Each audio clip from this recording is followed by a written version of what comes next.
বনাইছোঁ আৰু আজি মই এটা খুব ধুনীয়া মাছৰ ৰেচিপি লৈ আহিছোঁ। টাইটেলটো দেখি গম পাইছেই চাগে, ডাঙৰ মাছ পাতত দিয়া। হয়তো বহুতে জানেই, কিন্তু তথাপিও মই কেনেকৈ বনাওঁ সেই ৰেচিপিটো আপোনালোকৰ ওচৰলৈ লৈ আহিছোঁ। আৰু মই 100% গেৰাণ্টি দি কৈছোঁ, এই ৰেচিপিটো আপোনালোকে যদি এবাৰ ঘৰত ট্ৰাই কৰে তেতিয়াহ'লে বাৰ বাৰ খাবলৈ মন যাব আৰু আপোনালোকে খুব ভাল পাব। ভিডিঅ'টো চাই যদি ভাল লাগে তেতিয়াহ'লে প্লিজ লাইক এটা কৰি দিব আৰু ধুনীয়া ধুনীয়া কমেণ্ট কৰি মোক আগলৈ আগবাঢ়ি যোৱাত যেন সহায় কৰে। আৰু আগলৈও মই ধুনীয়া ধুনীয়া ৰেচিপিৰ ভিডিঅ' আপোনালোকৰ ওচৰলৈ আনিবলৈ চেষ্টা কৰি যাম। তেতিয়াহ'লে আহকচোন মোৰ ভিডিঅ'টো শেষলৈকে চাওক। প্ৰথমতে আহকচোন মোৰ সৈতে অকণমান আদা তুলি লওঁ।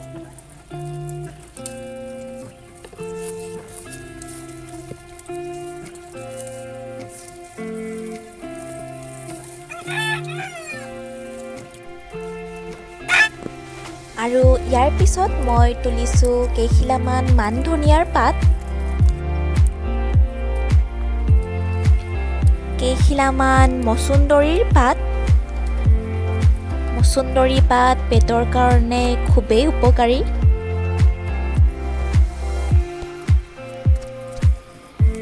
ইয়াৰ পিছত মই ছিঙিছোঁ কেইটামান ফিৰিঙি জলকীয়া। মই পকা ফিৰিঙি জলকীয়া বেছিকৈ লৈছোঁ, কাৰণ পকা জলকীয়াৰ টেষ্টটো অকণমান বেছি ভাল হয়।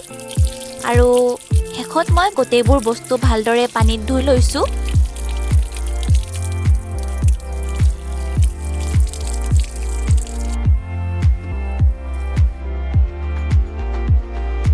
আৰু ইয়াৰ পিছত মই লৈছোঁ এটা খুন্দনা, আৰু ইয়াত মই আদা,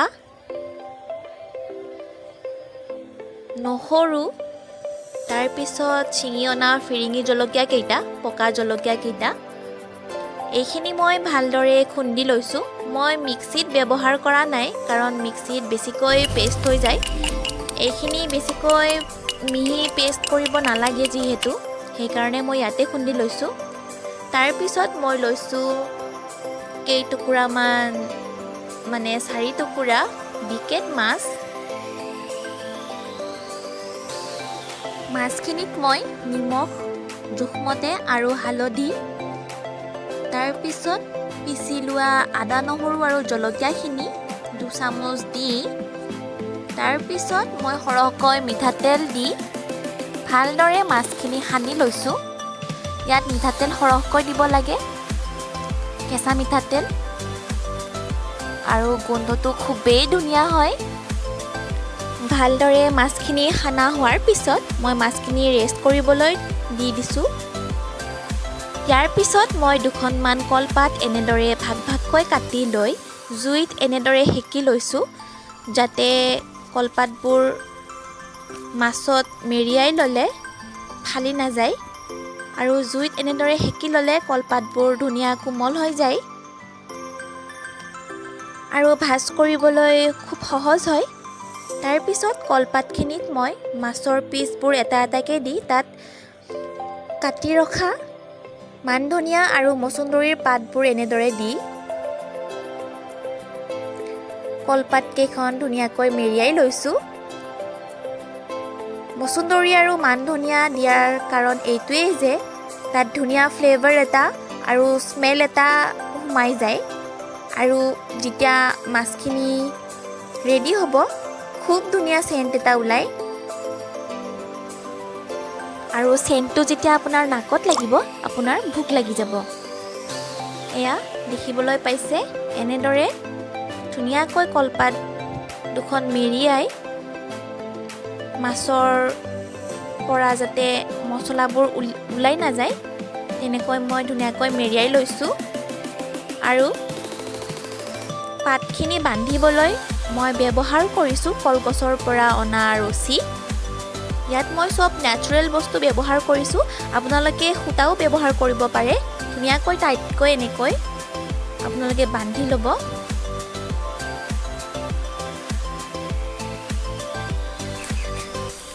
আৰু এয়া হৈছে জুহাল, আৰু তাত মই টাৱা এখন গৰম হ'বলৈ দি দিছোঁ।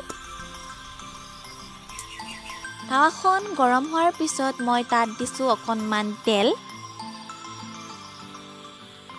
ইয়াত আমাক জুই বেছি নালাগে কাৰণ জুই বেছি হ'লে মাছবোৰ দহি যাব, কলপাতবোৰ দহি যাব আৰু তেতিয়া ভাল নালাগিব। তেলখিনি গৰম হোৱাৰ পিছত মই টাৱাখনত চাৰিওফালে এনেদৰে লগাই দিছোঁ আৰু মাছৰ টোপোলাকেইটা মই এটা এটাকৈ টাৱাখনত দি দিছোঁ।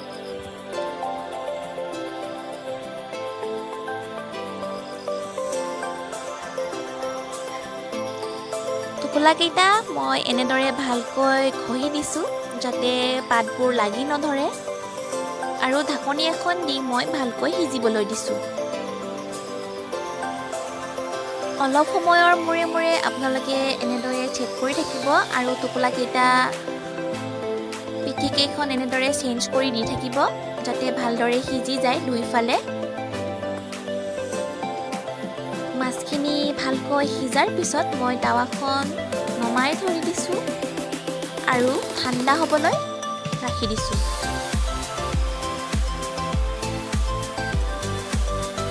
ঠাণ্ডা হোৱাৰ পিছত মই চালনী এখনত টোপোলাকেইটা এনেদৰে নমাই লৈছোঁ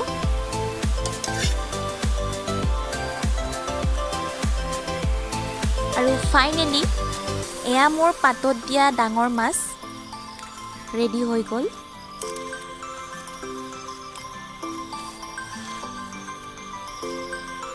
পাতখিনি খুলি থাকোঁতে ইমান ধুনীয়া চেণ্ট ওলাইছিল, কি ক'ম আপোনালোকক। আপোনালোকে নিজে ট্ৰাই কৰিলে নিজেই গম পাব। মচুন্দৰী ইমান ধুনীয়া আৰু আদা নহৰু কেঁচা মিঠাতেলৰ গোন্ধ এটা মিক্স হৈ ইমান ধুনীয়া চেণ্ট ওলাই এটা তন্দুৰী ফ্লেভাৰ এটা দিয়ে।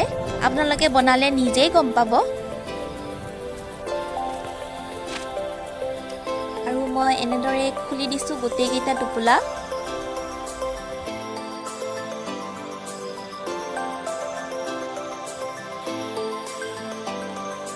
আৰু এয়া চাওক মাছবোৰ কি ধুনীয়াকৈ সিজি গৈছে, ইমান ধুনীয়াকৈ ভাঙি গৈছে।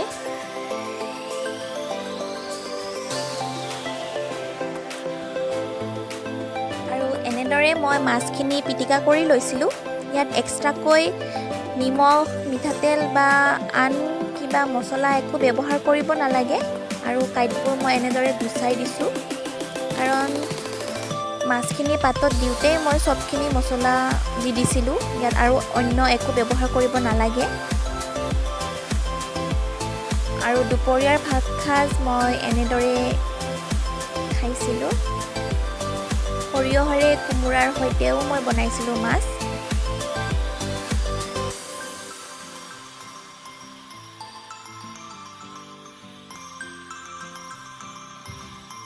তেতিয়াহ'লে আজিৰ ভিডিঅ'টো ইমানতে সমাপ্ত কৰিছোঁ। অহা ভিডিঅ'ত আকৌ লগ পাম। তেতিয়ালৈকে বাই বাই।